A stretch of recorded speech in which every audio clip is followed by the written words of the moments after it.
নমস্কার বন্ধুরা, আজ নিয়ে এসেছি দারুণ টেস্টি পটলের একটি নিরামিষ রেসিপি নিয়ে। গরম ভাত বা রুটি সব কিছুর সাথে এইভাবে বানিয়ে খেলে অসম্ভব ভালো লাগে।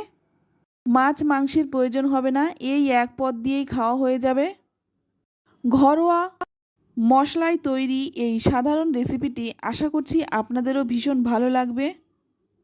চলুন তাহলে দেরি না করে শুরু করা যাক। প্রথমে এখানে আমি পটল নিয়েছি, আর পটলটা কিন্তু আগেই খুব ভালো করে পরিষ্কার করে ধুয়ে নিয়েছি। এবার এই পটলটার খোসাটা ছাড়িয়ে নেব, তবে মোটা করে খোসাটা ছাড়াবো না। পটলের যে ওপরের পাতলা খোসাটা আছে সেটা শুধু ফেলে দেব। তো চাইলে আপনারা কিন্তু মোটা করেও খোসাটা ছাড়িয়ে নিতে পারেন।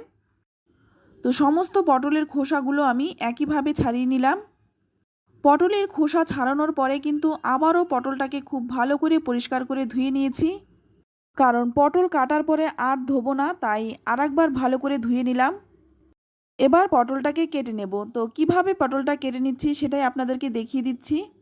প্রথমে পটলের সামনের দিকটা আর পেছনের দিকটা একটু ফেলে দিয়ে লম্বা লম্বা করে 4 টুকরো করে নিলাম। তো এই রকমভাবে সমস্ত পটলটাই আমি কেটে নিলাম। এখানে দেখুন আমি দুটো আলু নিয়েছি, আর আলুটাও কিন্তু লম্বা লম্বা করে কেটেছি, ঠিক পটলের মতনই। তো আমি এখানে পটল আর আলুটা কিন্তু একই রকমভাবে কেটেছি। তো আপনারা কিন্তু আপনাদের পছন্দ মতো কাটবেন, তবে যেভাবেই কাটেন একই রকমভাবে আলু পটল কেটে নেবেন। তো এবার একটা মশলা তৈরি করে নেব। তাই প্রথমে একটা বাটির মধ্যে নিয়ে নিলাম 2 চামচ সর্ষে, হাফ চামচ নিয়ে নিলাম গোটা জিরে, দুটো কাঁচা লঙ্কা। এবার দিয়ে দিচ্ছি 1 ইঞ্চির মতো আদা টুকরো টুকরো করে কেটে দিয়েছি। তো সবজিটা যে পরিমাণে নেবেন মশলাটাও কিন্তু সেই পরিমাণে নিতে হবে। এবার এর মধ্যে দিয়ে দিচ্ছি 1 চামচ সর্ষের তেল। এবারে দিয়ে দিচ্ছি সামান্য একটু লবণ।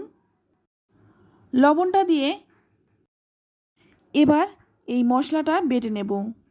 তবে মশলাটা অল্প বলে আমি শিলে বেটে নিচ্ছি, আপনারা কিন্তু মিক্সিতে বেটে নিতে পারেন। মশলাটা বেটে তুলে নিলাম। অপরদিকে সম্পূর্ণ রান্নাটা করার জন্য প্রথমে কড়াই গরম করে নিয়ে এর মধ্যে দিয়ে দিলাম 3 চামচ সর্ষের তেল। তেলটা ভালো করে গরম করে নিয়ে ফোড়নে দিয়ে দিচ্ছি 2টো শুকনো লঙ্কা, হাফ চামচ দিয়ে দিচ্ছি রাঁধুনি। শুকনো লঙ্কা আর রাঁধুনিটাকে কয়েক সেকেন্ড একটু ভেজে নেব। তারপর প্রথমেই আমি পটলগুলো দিয়ে দিচ্ছি। তো এখানে কিন্তু আপনারা পটল আলু আলাদা আলাদা করে ভেজে নিতে পারেন, তবে সময় কম লাগবে আর তেলও কিন্তু বেশি লাগবে।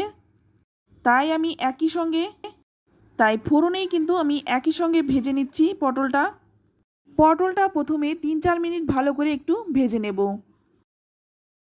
পটলটা ভাজতে ভাজতে যখন পটলের গায়ে হালকা রং ধরে যাবে, তো দেখুন পটলের গায়ে কিন্তু হালকা রং ধরে গেছে। এবার এর মধ্যে দিয়ে দিচ্ছি কেটে রাখা আলুটা।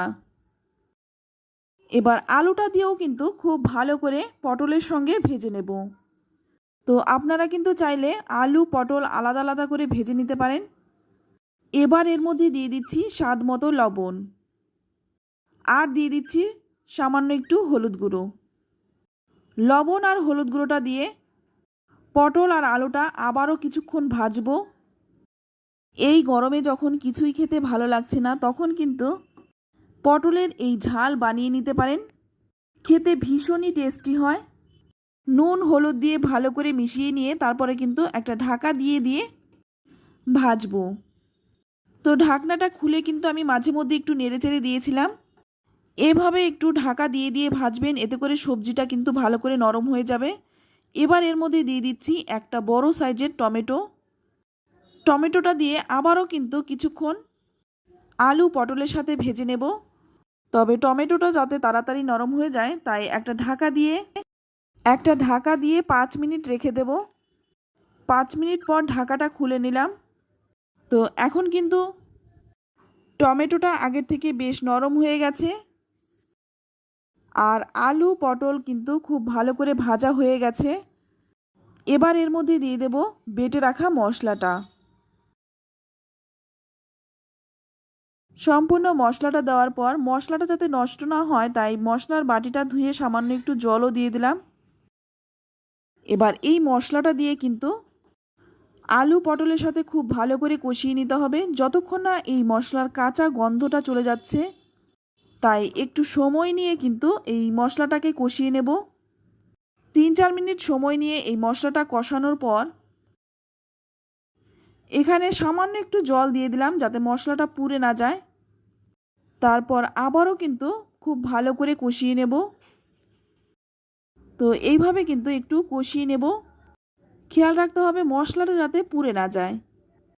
এবার গ্যাসের আঁচটা একটু কমিয়ে দিয়ে একটা ঢাকা চাপা দিয়ে আবারও 5 মিনিট রেখে দেব। 5 মিনিট পর দেখুন ঢাকনাটা খুলে নিলাম আর এখন কিন্তু খুব ভালো করে কষানো হয়ে গেছে।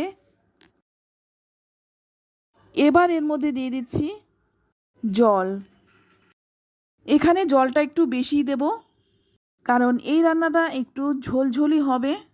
তো আপনারা যদি শুকনো খেতে চান সেক্ষেত্রে জলটা একটু কমিয়ে দেবেন। তারপর একটু ভালো করে মিশিয়ে নেব যাতে সমস্ত মশলাটা খুব ভালো করে মিশে যায়। এবার এর মধ্যে দিয়ে দিচ্ছি 1 চামচ চিনি। চিনিটা দিলে কিন্তু মিষ্টি হবে না, শুধুমাত্র স্বাদটা ব্যালেন্স হবে। এবার চিনিটা দিয়েও কিন্তু খুব ভালো করে মিশিয়ে নেব।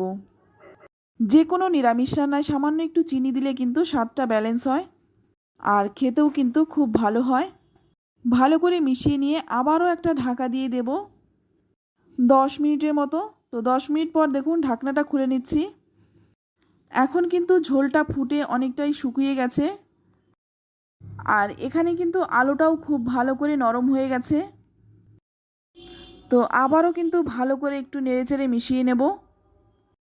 আর রান্নাটা কিন্তু এখন হয়েই গেছে। এবার নামানোর আগে দিয়ে দিচ্ছি সামান্য একটু ধনেপাতা। তো হাতের কাছে ধনেপাতাটা থাকলে অবশ্যই দেবেন, না থাকলে নাও দিতে পারেন। ধনেপাতাটা দিয়ে ভালো করে নেড়েচেড়ে মিশিয়ে নেব। তারপর কিন্তু নামিয়ে নেব। এটা গরম গরম ভাতের সাথে খেতে ভীষণ ভালো লাগে। তো দেখুন নামিয়ে নিলাম। খুব সাধারণ একটি রান্না, খেতে হয় অসাধারণ। আর এই রান্নাটা কিন্তু যে কোনো নিরামিষ দিনে বানিয়ে নিতে পারেন। গরম গরম ভাত বা রুটি সব কিছুর সাথেই কিন্তু জমে যাবে। রেসিপিটি ভালো লাগলে একটা লাইক দেবেন আর চ্যানেলে নতুন বন্ধু হয়ে থাকলে চ্যানেলটা সাবস্ক্রাইব করে নেওয়ার অনুরোধ রইল।